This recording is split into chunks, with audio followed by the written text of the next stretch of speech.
bada waga sajira tajil bake sangoda kol kol matanan yale ke sanundo ul finajira na kol kol tagedo ya sabawa yo jabara bada waga sajira tajil bake sangoda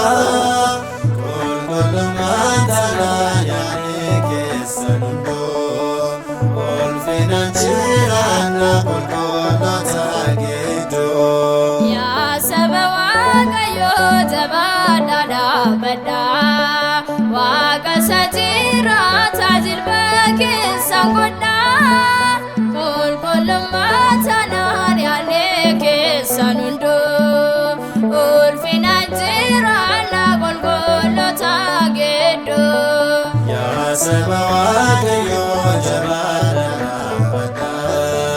waga sajira tajil bake sangoda kol kol matanan sanundo ol finajira na kol kol tagedo malkabaso yane waga sane tame unof garafame sotu kabalame nutini tikata oso gedir famne edatinu hike ofe saedame jalali wagayo kana kofamete funi fini gasa kutangala tote jalali wagayo kana kofamete funi fini gasa kutangala tote ya sabawa yo jabara bada waga sajira tajil bake sangoda kol kol matanan yale ke sanundo ol finajira na kol kol tagedo ala zari kasere fagoya fure kono sabsal bana malde baini an mafangana yon farse magasa faisa gojade guyal kanwaesa jalali wagayo kana ko famite fonem digaesa kutangala tote jalali wagayo kana ko famite fonem digaesa kutangala tote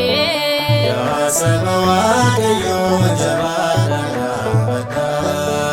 waga sajira tajil bake sangoda kol kol matanan yale ke sanundo ol finajira na kol kol tagedo waga kuna lama degne shelulae maga kenya facha gara ke kandufte fayena argate bute waya kete gamachuna galte garamana shete jalali wagayo kana ko famite fonim digaesa kutangala tote jalali wagayo kana ko famite fonim digaesa kutangala tote ya sabawa yo jabara bada waga sajira tajil bake sangoda kol kol matanan yale ke sanundo ol ulfinanchiraanna qulqulloota gidduu. Gara Maxaaquuttis Waaqayyo dhufeera, waggaa dheeraadhaafis kan ciisee sireerra. Siree ishee si baattee baadhadhuuti jedhee, sagalee isaa qofaan ka'ee deemii jedhee. Jaalalli Waaqayyoo kana qofaa miti, fooniif dhiiga isaa kutee dhangalaatuutti. Jaalalli Waaqayyoo kana qofaa miti, fooniif dhiiga isaa kutee dhangalaatuutti. Yaa saba Waaqayyoo jabaadhaa dhaabbadhaa,